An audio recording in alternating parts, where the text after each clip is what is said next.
आप सब जानते हो आपकी JRF अड्डा वेबसाइट और एप्लीकेशन हमेशा आपके साथ है। फ्री ऑफ कॉस्ट टेस्ट हो, PDFs हो क्लासेस की, पेड कोर्सेज हो या आप सभी लोगों के लिए मॉक टेस्ट हो, टेस्ट सीरीज हो, सब कुछ आपको अवेलेबल होता है। www.jrfadda.com पर आपको जाना है और कुछ नहीं है। आपके पास में अभी दिसंबर एग्जामिनेशन को प्रिपेयर करने का भी अच्छा खासा टाइम है, तो आप सभी लोग जो है वो इस तरीके से कोर्सेज पर जाकर आपका जो भी सब्जेक्ट है उस सब्जेक्ट का कोर्स ले सकते हो और साथ ही साथ पेपर 1 प्लस पेपर 2 का भी पैकेज ले सकते हो, जिसमें आपको सारी की सारी तैयारी मिल जाती है। पूरा का पूरा पैकेज आप लोगों के सामने है। यहाँ पर सबसे इंपॉर्टेंट इफेक्ट जो कि मुझे लगता है कि आप लोगों के एग्जाम में कई बार आया है तो आपको पता होना चाहिए, ये वर्ड प्लेसिबो मैंने कई बार अपने वीडियोस के अंदर भी यूज किया है आप लोगों के लिए, तो ये चीज बहुत ही ज्यादा मजेदार है। That is placebo. प्लेसिबो का मतलब भी क्या होता है? मीठी गोली देना। मीठी गोली कैसे देना? आपके पास में एक एक्सपेरिमेंटल ग्रुप था और एक आप लोगों के पास में कंट्रोल ग्रुप।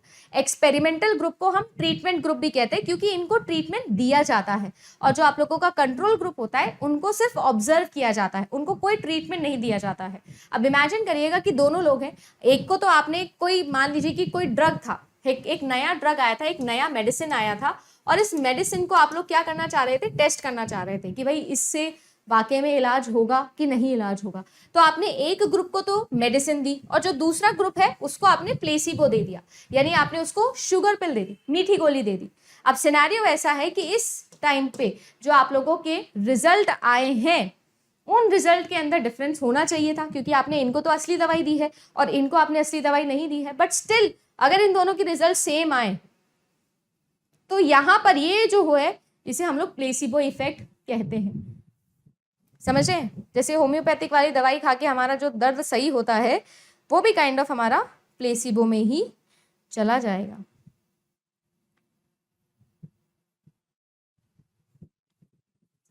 समझ रहे हैं? एक्चुअली में इन पर इन्फ्लुएंस नहीं आना चाहिए था बट आ गया। समझ रहे? बट आ गया, तो उसकी वजह से जो आप लोगों की गड़बड़ यहां पर होगी उसे हम लोग प्लेसिबो इफेक्ट कर दीजिए। राइट? ओके जी, क्लियर है? किसी को कोई डाउट तो नहीं है प्लेसिबो के अंदर? अच्छा, मेरा एक छोटा सा सवाल था आप सभी लोगों से। देखो, कई बार हमने इसके ऊपर बात तो करी है कि एक एक्सपेरिमेंटल ग्रुप होता है, एक आप लोगों का ट्रीटमेंट ग्रुप होता है ना, एक हमारा कंट्रोल ग्रुप होता है। इसके ऊपर हम लोगों ने कई बार बातें करी है कि एक एक्सपेरिमेंटल ग्रुप है, एक कंट्रोल ग्रुप है, एक ट्रीटमेंट ग्रुप है। कोई मुझे बता सकता है क्या कि ये जो सभी के सभी होते हैं इनमें से मैं कैसे डिफरेंशिएट कर सकती हूँ कि ये इंडिपेंडेंट वेरिएबल है, ये डिपेंडेंट वेरिएबल है? हम कैसे डिफरेंशिएट कर सकते हैं? How can we differentiate between experimental group, treatment group, control group?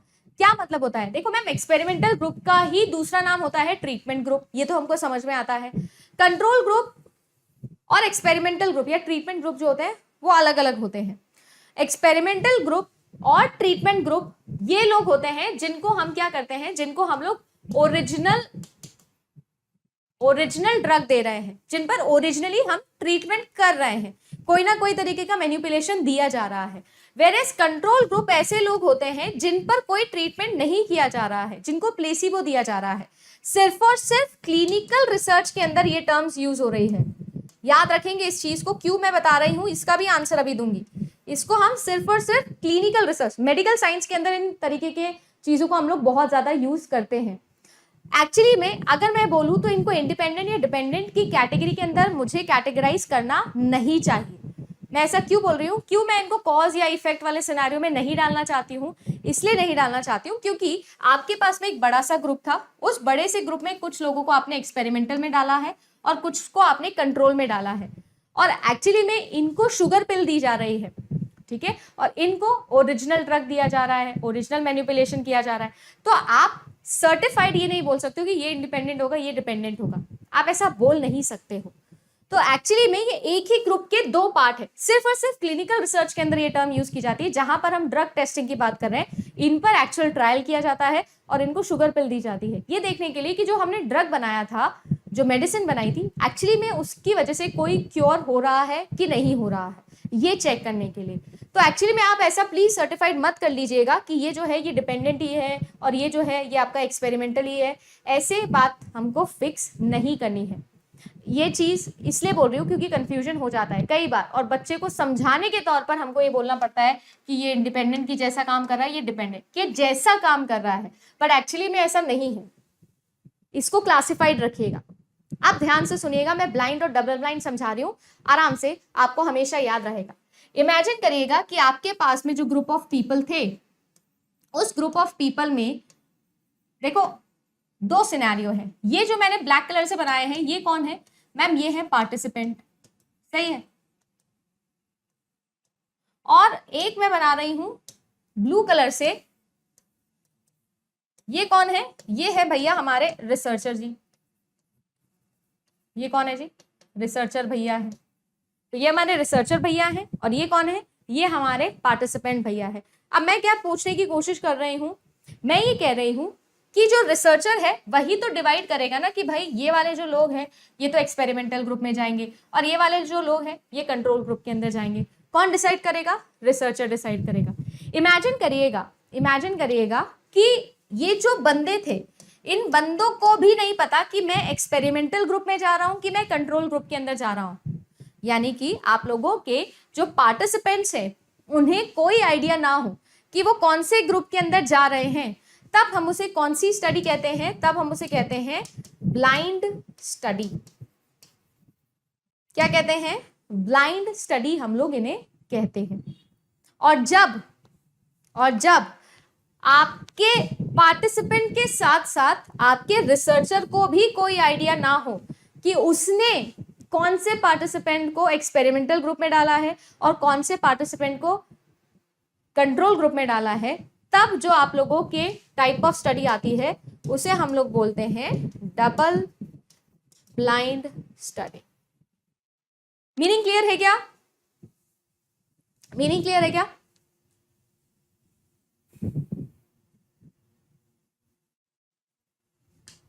सही है? समझ में आया कि क्या बोला मैंने?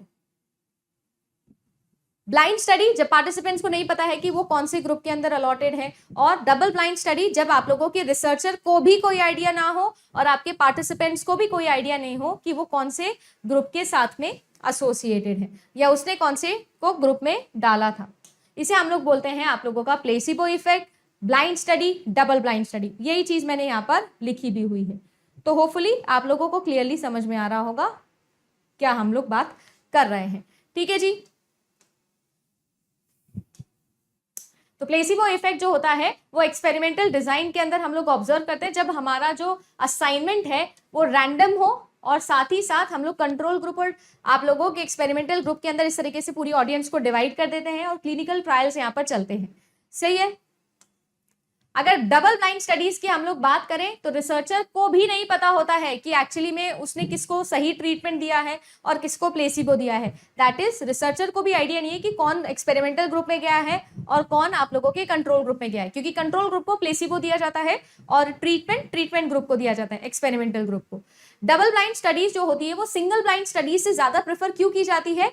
क्योंकि आप सभी लोगों के लिए इस केस के अंदर रिसर्चर को हमेशा पता होता है कि उसने किसको कौन सा जो ट्रीटमेंट है वो दिया है, किसको एक्चुअल ट्रीटमेंट दिया है या किसको प्लेसिबो दिया है। वेयर एज डबल ब्लाइंड के अंदर रिसर्चर को भी नहीं होता है, तो किसी भी तरीके का एक्सपेरिमेंटल बायसनेस भी नहीं आ सकता, किसी भी तरीके का रेस्पोंडेंट बायसनेस भी नहीं आ सकता, और इसीलिए आप लोगों की प्लेसिबो इफेक्टिव होने के चांसेस कम होते हैं। Whereas single blinded study के अंदर प्लेसिबो होने के चांसेस हमारे बढ़ जाते हैं।